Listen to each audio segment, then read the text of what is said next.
Every time you walk into a room, whether it's the familiar chaos of a family gathering, a quarterly board meeting after 30 years in the industry, a reunion with old friends, or even a quiet coffee catch-up with former colleagues, something invisible activates the moment you cross the threshold.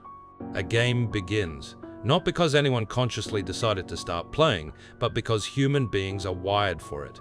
Power dynamics emerge automatically, like gravity pulling objects into alignment, assigning subtle roles, testing limits, and quietly deciding who leads, who follows, and who gets overlooked.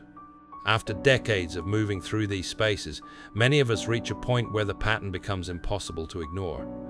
We felt the sting of being subtly sidelined, the frustration of having our words talked over, or the quiet satisfaction of steering a conversation without raising our voice.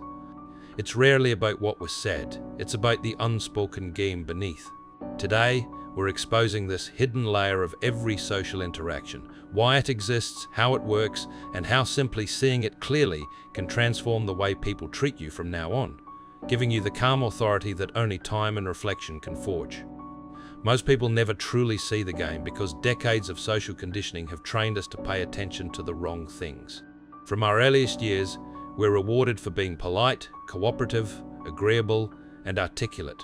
We learn that saying the right words, smiling at the right moments, and avoiding conflict earns approval.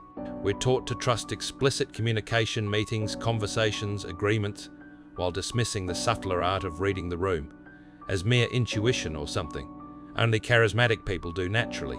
But the truth is that the real decisions about status and influence happen far below the surface of words. They occur in split-second glances, in who speaks first, in whose posture relaxes the room, in the timing of a pause. This conditioning creates a lifelong blind spot. Good, capable people remain overlooked or undervalued, while those who intuitively grasp the undercurrents rise without seeming to try. The moment you begin to notice the game running in every interaction, confusion turns to clarity. You stop wondering why things feel off and start understanding exactly why. At the foundation of all this lies a simple biological reality. The human brain is constantly ranking. Evolutionary psychology makes it clear that status hierarchies were essential for survival in our ancestral past. Higher rank meant priority access to food, protection, mates, and decision-making power. Our minds never turned off that machinery. Today, even in air-conditioned conference rooms or living rooms full of relatives, the brain scans automatically for dominance cues. Physical presence, vocal tone, eye contact, the way someone occupies space. These assessments happen faster than conscious thought, sorting people into rough categories of leader, ally, or follower. These rankings aren't fair or merit-based, they're instinctive, rooted in patterns that once kept tribes alive. Understanding this removes the personal sting from many interactions. When someone dismisses your input or assumes authority over you, it's often not about your worth. It's about an ancient system doing what it was built to do. Within minutes of any group forming, invisible roles settle into place without a single title being spoken. There's usually the natural leader who subtly sets the emotional tone and direction, the challenger who probes for cracks in confidence or competence, the quiet observer who absorbs information and waits for the perfect moment, the enforcer who quietly upholds social norms through approval or disapproval, and then the pawns, those who adapt, accommodate, and react, trying to stay safe by not rocking the boat. These roles aren't assigned democratically or logically. They're claimed and conceded through behavior in those first fragile moments. Over a lifetime, most of us have slipped into each of these positions at different times, perhaps starting as the eager observer in our younger years, gradually earning the right to lead as experience accumulated. The insight comes when you realize these archetypes are universal. Groups default to them because they reduce uncertainty and create predictable order. True authority almost never belongs to the loudest voice in the room. Shouting, dominating the conversation, or constantly asserting opinions often betrays insecurity or a frantic need for attention. Genuine power operates through restraint, impeccable timing, and precise positioning. The person who speaks last, who chooses silence over unnecessary commentary, who remains unruffled while others escalate, they tend to hold the real influence.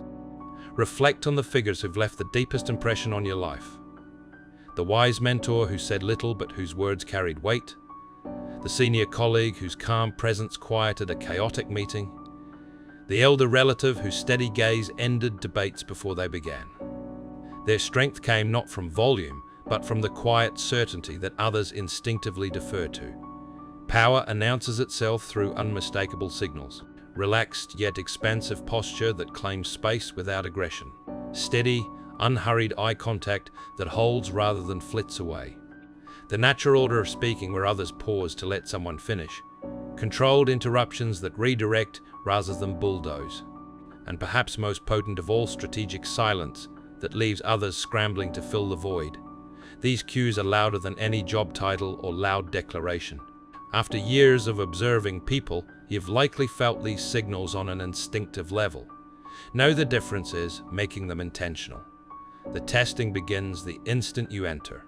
Subtle challenges appear disguised as harmless social lubricant, a teasing joke aimed at you, a slight delay before someone acknowledges your presence, a seemingly innocent question that frames you as needing to prove yourself, an offhand remark that probes for a defensive reaction. These aren't accidents. They're low-risk probes to quickly map where you fit in the hierarchy. Respond with eager laughter, over-explanation, or visible discomfort, and you've handed them the map. Respond with calm neutrality, a brief smile without elaboration, or a redirecting question, and you reset the board. Experience sharpens this awareness. You begin to spot the tests before they land. Power is sustained not through force, but through framing. Whoever defines the situation, who decides what's important, what's funny, what's acceptable, controls the outcome. A well-placed refrain can transform an insult into a joke at the challenger's expense, a demand into a collaborative request, a weakness into a strength. Force breeds resistance. Framing guides behavior so smoothly that people follow without realizing they've been led. This becomes almost second nature with age, as you've witnessed countless conversations bend and shift based on who controlled the story. Every group functions like a living chessboard. Everyone has a role, whether they acknowledge it or not. Value is assigned unconsciously based on perceived utility, emotional stability, expertise, social capital, calm under fire, and positions adjust accordingly. The steady anchor keeps the group grounded, the wildcard introduces unpredictability, the connector smooths tensions. Seeing this assignment clearly reveals why some people wield influence effortlessly, while others with equal or greater talent struggle. It's not always about merit. It's about how the group perceives your function. Weak positions form through accumulation of tiny, almost invisible concessions. Giving up your turn to speak too soon, explaining yourself when silence would suffice, reacting emotionally to a probe, accepting a frame that places you lower. These micro-yields compound. Reactive behavior is especially damaging. The person who answers first often loses control of the frame. Awareness turns these moments from automatic losses into opportunities for recalibration. Influence persuades through reason, charm, and rapport. Authority commands through sheer presence. The influencer works to convince, the authority assumes agreement is already given. The gap lies in internal self-perception. Authority doesn't seek validation because it doesn't need it. Over the long arc of a life, this difference becomes glaringly obvious in every circle you've been part of. The most effective power moves rarely look like power moves at all. Choosing silence when defense is expected. Remaining physically still while tension swirls. Exercising patience when others rush to fill space. Engaging only when it serves you. These acts of restraint appear passive on the surface but quietly dominate beneath. They draw on the deep well of composure that time provides.